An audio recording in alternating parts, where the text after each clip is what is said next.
নমস্কাৰ অসমবাসী NCERT তথ্যভিত্তিক আনটি ভিডিঅ'ৰ সৈতে পুনৰ আহিলো আপোনালোকৰ মাজলৈ। আজি খণ্ডটি দশম মানৰ ইতিহাসৰ বংগ বিভাজন আৰু স্বদেশী আন্দোলন নামৰ পাঠটিৰ ওপৰত খৰচি মাৰি আলোচনা কৰিবলৈ চেষ্টা কৰা হৈছে। এইকেইটা প্ৰশ্ন হয় আমাৰ ভিডিঅ'সমূহ কিয় NCERTৰ ওপৰত। আপুনি নিশ্চিত থাকক যে অসম চৰকাৰৰ বিভিন্ন বিভাগৰ চৰকাৰী চাকৰিসমূহৰ যি প্ৰশ্ন কাকত সেই প্ৰশ্ন কাকত 80% NCERT পাঠ্যক্ৰমৰ পৰাই তুলি দিয়া হয়। বাকি থকা 20% GK আৰু কাৰেণ্ট এফেয়াৰ্ছৰ ওপৰত নিৰ্ভৰশীল। গতিকে NCERT অধ্যয়ন কৰিলে অকল ছাত্ৰ ছাত্ৰী নহয়, আপোনাৰ আগন্তুক প্ৰতিযোগিতামূলক প্ৰতিটো পৰীক্ষাৰ বাবে ই অধিক সহায়ক হৈ উঠিব। আশা কৰিম আপোনালোক উপকৃত হ'ব। তেনেহ'লে আহক পলম নকৰি আমি প্ৰথম প্ৰশ্নটোলৈ আগবাঢ়ো। প্ৰথম প্ৰশ্নটো দিয়া আছে, বংগ বিভাজন বিৰোধী আন্দোলনত অংশগ্ৰহণ কৰিবলৈ অনুপ্ৰাণিত কৰা আলোচনীৰ ভিতৰত তলৰ কোনটো বিকল্প শুদ্ধ নহয়? অপশ্যন এ দিয়া আছে দ্য ডন সতীশ চন্দ্ৰ মুখাৰ্জীৰ সম্পাদিত, বি সঞ্জীৱনী কৃষ্ণ কুমাৰ মিত্ৰ সম্পাদিত, চি যুগান্তৰ ভূপেন্দ্ৰনাথ দত্তৰ সম্পাদিত, ডি বন্দে মাতৰম ৰবীন্দ্ৰনাথ ঠাকুৰ সম্পাদিত। তো ইয়াৰে ভিতৰত শুদ্ধ বিকল্পটো হ'ব অপশ্যন ডি বন্দে মাতৰম, কাৰণ বন্দে মাতৰম আলোচনীখন অৰবিন্দ ঘোষৰ দ্বাৰা সম্পাদনা কৰা হৈছিলে, ৰবীন্দ্ৰনাথ ঠাকুৰ নাছিলে। আৰু মনত ৰাখিবলগীয়া যে আটাইকেইখন আলোচনী বংগ বিভাজন 1905 চনৰ সময়তে প্ৰকাশ কৰা হৈছিলে বংগ বিভাজনৰ বিৰোধিতাৰে। বংগ বিভাজনৰ বিৰোধিতাৰে বিভিন্ন নিবন্ধ এই আলোচনীসমূহত প্ৰকাশ কৰা হৈছিলে। প্ৰতিখন আলোচনীৰ নাম আৰু সম্পাদকৰ নামটো আমি মনত ৰখাটো অতিকৈ দৰকাৰ। অ'কে, নেক্সট কুৱেশ্যনটো ল'ব বিচাৰিছোঁ। কুৱেশ্যন নম্বৰ 2, অশুদ্ধকৈ সংলগ্ন চনটো চিনাক্ত কৰা।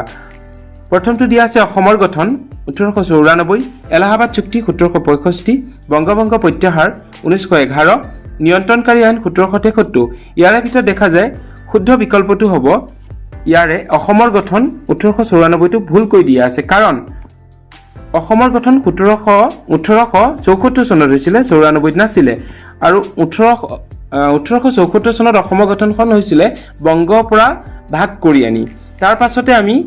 অসমক এখন পৃথককে ৰাজ্য হিচাপে পিছত প্ৰতিষ্ঠা কৰিবলৈ সক্ষম হ'লোঁ। অ'কে, কুৱেশ্যন নম্বৰ 3 লৈ আগবাঢ়োঁ। তলত কোনটো বিকল্প অসত্য? অপশ্যন এ দিয়া আছে জাতীয় শিক্ষা পৰিষদ স্থাপন কৰিছিল ৰাগ বিহাৰী বসুৱে, বংগমাতা ছবিখন অংকন কৰিছিল অৱনীন্দ্ৰনাথ ঠাকুৰে, উদ্যোগ সন্মিলনৰ নেতৃত্ব বহন কৰিছিল RC দত্তই, আৰু বংগ জাতীয় বিদ্যালয় স্থাপন কৰিছিল অৰবিন্দ ঘোষে। ইয়াৰ ভিতৰত দেখা যায় শুদ্ধ বিকল্পটো যিটো অসত্য সেইটো হৈছেগৈ বংগ জাতীয় বিদ্যালয় স্থাপন অৰবিন্দ ঘোষ, কাৰণ বংগ জাতীয় বিদ্যালয় স্থাপন কৰিছিলে কবিগুৰু ৰবীন্দ্ৰনাথ ঠাকুৰে। কবিগুৰু ৰবীন্দ্ৰনাথ ঠাকুৰে যেতিয়া বংগ বিভাজন হৈছিলে, বংগ বিভাজনৰ সময়ত চৰকাৰী প্ৰতিষ্ঠানসমূহ শিক্ষানুষ্ঠানসমূহ বৰ্জন কৰি নিজৰ ভাষা সংস্কৃতিক উজ্জীৱিত কৰা এক বিকল্প শিক্ষা প্ৰদানৰ ব্যৱস্থা গ্ৰহণ কৰিছিলে, আৰু তাৰে পৰিণতিত বংগ জাতীয় বিদ্যালয় তেখেতে স্থাপন কৰিছিল। অ'কে, বাকীকেইটা শুদ্ধকৈ সন্নিৱিষ্ট কৰা আছে। আমি মনত ৰাখিবলগীয়া যে জাতীয় শিক্ষা পৰিষদ কোনে স্থাপন কৰিছিল? ৰাগ বিহাৰী বসুৱে। বংগমাতা ছবিখন কোনে অংকন কৰিছিল? অৱনীন্দ্ৰনাথ ঠাকুৰে। উদ্যোগ সন্মিলনৰ নেতৃত্ব কোনে কৰিছিল? RC দত্তই। এই গোটেইসমূহ যদিও প্ৰশ্ন এটাই, তাতে আটাইকেইটা আমি একোটা MCQ হিচাপে ল'ব পাৰোঁ। অ'কে, নেক্সট কুৱেশ্যনলৈ আগবাঢ়োঁ। কুৱেশ্যন নম্বৰ 4, কাৰ পৌৰোহিত্যত কলকাতাত 1906 চনত অনুষ্ঠিত জাতীয় কংগ্ৰেছৰ অধিৱেশনে ভাৰতীয়ৰ বাবে স্বৰাজ বিচাৰি প্ৰস্তাৱ গ্ৰহণ কৰিছিল? অপশ্যনসমূহ কি দিয়া আছে? Option A Bal Gangadhar Tilak, option B Allan Octavian Hume, option C Dadabhai Naoroji, option D Gopal Krishna Gokhale. তো ইয়াৰে ভিতৰত শুদ্ধটো হ'ব 1906 চনত স্বৰাজ বিচাৰি প্ৰস্তাৱ গ্ৰহণ কৰিছিল দাদাভাই নৌৰোজী, অপশ্যন চি। আৰু এই ক্ষেত্ৰত আৰু এটা কথা মন কৰিবলগীয়া যে দাদাভাই নৌৰোজী স্বৰাজ বিচাৰি যি প্ৰস্তাৱ গ্ৰহণ কৰিছিলে, এই স্বৰাজ শব্দটো তেখেতে প্ৰথমবাৰৰ কাৰণে প্ৰয়োগ কৰিছিলে, অৰ্থাৎ স্বৰাজ শব্দটো প্ৰথম প্ৰয়োগ কৰা ব্যক্তিজনে আছিলে দাদাভাই নৌৰোজী। অ'কে, নেক্সট কুৱেশ্যনটো লওঁ। কুৱেশ্যন নম্বৰ 5 আছে 1903 চনৰ অসামৰিক প্ৰশাসন সম্বন্ধে শুদ্ধ বিকল্পটো চিহ্নিত কৰা। তলত দুটা মন্তব্য দিয়া আছে, সেই মন্তব্য দুটা 1903 চনৰ অসামৰিক প্ৰশাসনৰ যি সিদ্ধান্ত আছিলে সেই সিদ্ধান্তত অন্তৰ্ভুক্ত আছিল নে নাই আমি চিহ্নিত কৰিব লাগে। প্ৰথমটো, লৰ্ড কাৰ্জনে প্ৰাদেশিক সীমাসমূহক পুনৰ্গঠন কৰাৰ সিদ্ধান্ত লৈছিল। এইটো শুদ্ধই। পূৰ্ববংগ আৰু অসম নামৰ এখন নতুন প্ৰদেশ গঠন কৰা হৈছিলে। ইও দেখা যায় শুদ্ধ, কাৰণ 1905 চনত যেতিয়া বংগ দ্বিখণ্ডিত কৰা হৈছিলে তেতিয়া পূব বংগ আৰু অসম নামৰ নতুন প্ৰদেশখন গঠন কৰি দিয়া হৈছিলে। অ'কে, অপশ্যন কেইটা চাওঁ আমি কি কি আছে।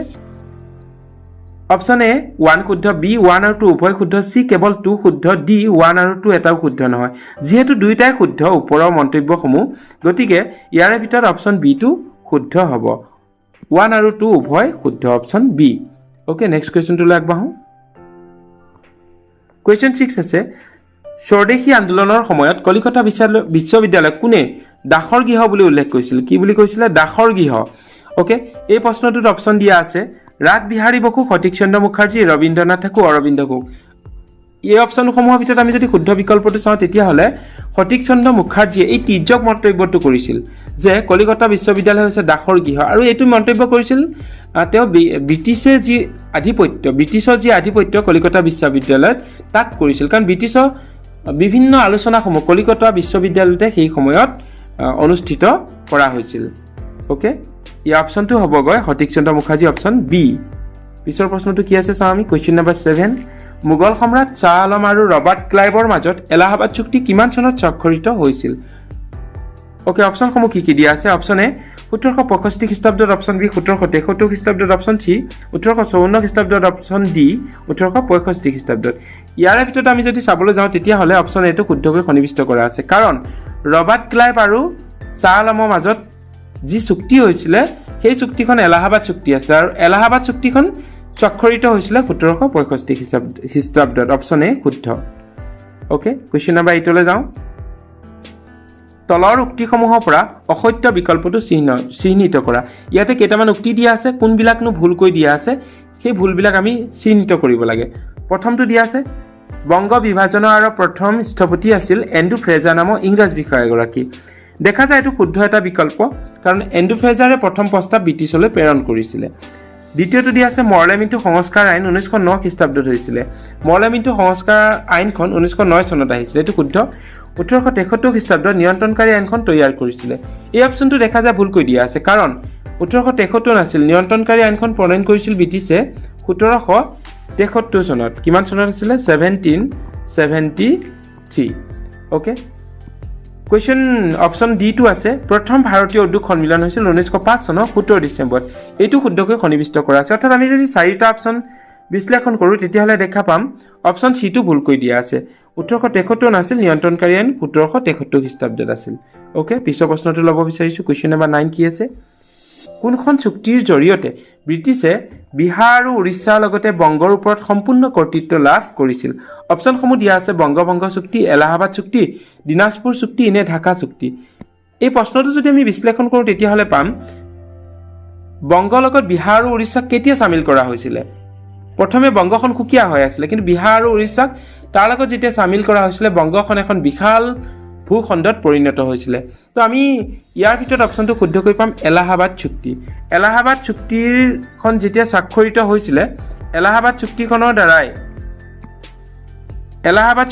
বিহাৰ আৰু উৰিষ্যাক বংগ প্ৰদেশৰ লগত চামিলকৰণ কৰা হৈছিলে অপচন বি আৰু আমি ইয়াৰ আগৰ প্ৰশ্ন এটাত আলোচনা কৰিছোঁ যে এলাহাবাদ চুক্তিখন কিমান চনত স্বাক্ষৰিত হৈছিলে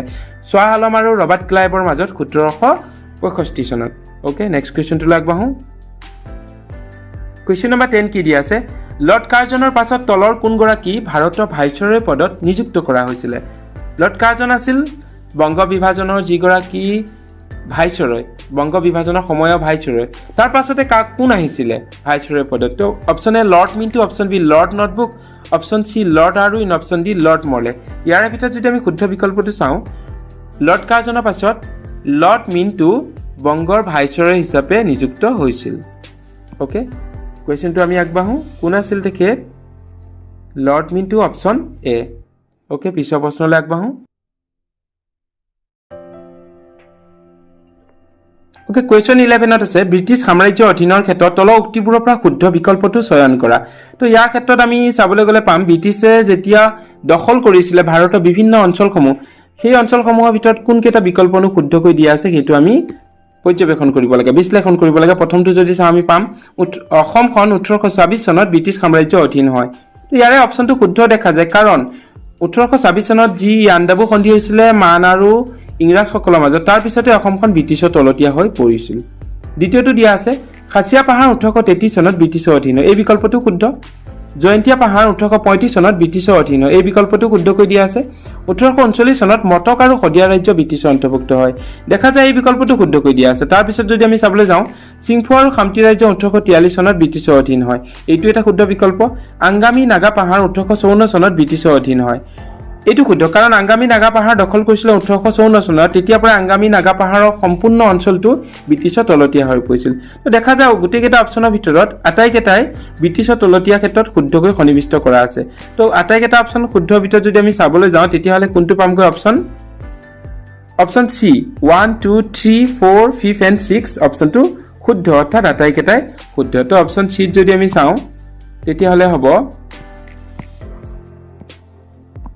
শুদ্ধ বিকল্প ওকে কোৱেশ্চন নম্বৰ 12 আছে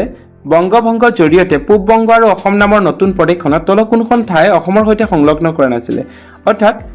1905 চনত ব্ৰিটিছে যি বংগভংগ কৰিছিলে বা বংগক দ্বিখণ্ডিত কৰিছিলে পশ্চিম বংগ আৰু পূব বংগ নামেৰে সেই পূব বংগৰ লগত অসমক সামিল কৰা হৈছিলে কিন্তু অসমৰ লগত তল কোনখন ঠাই সংলগ্ন কৰি দিয়া নাছিলে পূব বংগ আৰু অসমত সেইটো যদি আমি চাবলৈ যাওঁ অপচন কেইটা পাম option A Rajshahi option B Dhaka option C Chittagong option D Calcutta অৰ্থাৎ অপচন ডি টো শুদ্ধ উত্তৰ কাৰণ কলিকতাক সামিল কৰা নাছিল কলিকতা আছিলে পশ্চিম বংগৰ লগত okay option D okay question number 13 ত কি আছে আমি চাওঁ 1906 চনত সলিমুল্লাহ খানৰ নেতৃত্বত মুছলিম লীগ গঠন কৰাত সহায় কৰা বংগৰ শাসকগৰাকীৰ নাম কি অপচন কেইটা ইয়াত দিয়া আছে Lord Irwin Lord Ripon Lord Curzon John Bampfylde Fuller ইয়াৰ ভিতৰত শুদ্ধ বিকল্পটো যদি আমি চাবলৈ যাওঁ তেতিয়াহ'লে 1906 চনত সলিমুল্লাহ খানৰ নেতৃত্বত যি ঢাকাত মুছলিম লীগ গঠন কৰা হৈছিলে সেই মুছলিম লীগ গঠন কৰাত সহায় কৰা যিগৰাকী শাসক আছিলে বংগৰ তেখেত আছিলে মূল লৰ্ড কাৰ্জন কাৰণ লৰ্ড কাৰ্জনে বংগ বিভাজন যদি নকৰিলেহেঁতেন তেতিয়াহ'লে 1906 চনত মুছলিম লীগ গঠনৰ পথ প্ৰশস্ত নহ'লহেঁতেন তো শুদ্ধ বিকল্পটো হ'ব অপচন সি ওকে নেক্সট কুৱেশ্যনটো ল'ব বিচাৰিছোঁ কুৱেশ্যন নম্বৰ 14 চাওঁ কি আছে বংগ বিভাজনৰ লৰ্ড কাৰ্জনৰ প্ৰকৃত অভিপ্ৰায় কি আছিলে অৰ্থাৎ তলত কিছুমান মন্তব্য দিয়া আছে আমি চাব লাগে ইয়াতে বংগ বিভাজনৰ আঁৰত কি অভিপ্ৰায় আছিলে জাতীয় বিদ্ৰোহ দমনেৰে ব্ৰিটিছ সাম্ৰাজ্যক সবল কৰা হিন্দু আৰু মুছলিমক দুভাগত বিভক্ত কৰি সাম্প্ৰদায়িকতা বিষ খিচা তো বংগ বিভাজনত লৰ্ড কাৰ্জনৰ এই দুটা প্ৰধান লক্ষ্য আছিলে কাৰণ জাতীয় বিদ্ৰোহ যদি দমন কৰিব নোৱাৰে ব্ৰিটিছে ইয়াতে সাম্ৰাজ্য বিস্তাৰ কৰিব নোৱাৰিব আৰু হিন্দু আৰু মুছলিমৰ মাজত যদি সাম্প্ৰদায়িকতা বিষ খিচি দিব নোৱাৰে তেতিয়াহ'লে তেওঁলোকে শাসন কৰিবলৈ সক্ষম নহ'ব গতিকে ব্ৰিটিছৰ এই দুটা যি চক্ৰান্ত বা অভিসন্ধি দুইটাই লৰ্ড কাৰ্জনৰ ক্ষেত্ৰত সত্যই আছিলে আমি অপচন কেইটা চাওঁ কি দিয়া আছে অপচন এ কেৱল 1 সত্য অপচন 2 কেৱল 2 সত্য অপচন সি 1 আৰু 2 দুইটাই সত্য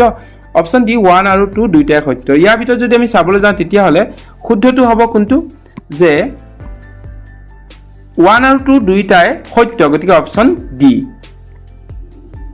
ওকে নেক্সট কুৱেশ্যনটো লওঁ ওকে কুৱেশ্যন নম্বৰ 15 টো লওঁ কুৱেশ্যন নম্বৰ 15 1826 চনত কোনটো সন্ধিৰ জৰিয়তে অসম প্ৰদেশখন ব্ৰিটিছ সাম্ৰাজ্যৰ অংশ হৈ পৰিছিল অপচন কেইটা দিয়া আছে অসম চুক্তি ইয়াণ্ডাবু সন্ধি মান আহোম চুক্তি নে মান ব্ৰিটিছ সন্ধি ইয়াৰ ভিতৰত যদি আমি শুদ্ধকৈ চাবলৈ যাওঁ তেতিয়াহ'লে ইয়াণ্ডাবু সন্ধি হ'ব কাৰণ 1826 চনত যি ইয়াণ্ডাবু সন্ধি মান আৰু ইংৰাজৰ মাজত সম্পন্ন হৈছিলে তাৰ পাছতে অসমখন ব্ৰিটিছৰ তলতীয়া হৈ পৰিছিলে আৰু ইয়াণ্ডাবু সন্ধি 1826 চনৰ ব্ৰহ্মদেশৰ আভা নামৰ অঞ্চলত মান আৰু ইংৰাজৰ মাজত সম্পন্ন হৈছিল ষষ্ঠ মানৰ পৰা দশম মানলৈ NCERT বিভিন্ন পাঠ্যক্ৰমৰ MCQ সমূহ পাবলৈ আজিয়ে সাবস্ক্ৰাইব কৰক আমাৰ চেনেল ADRE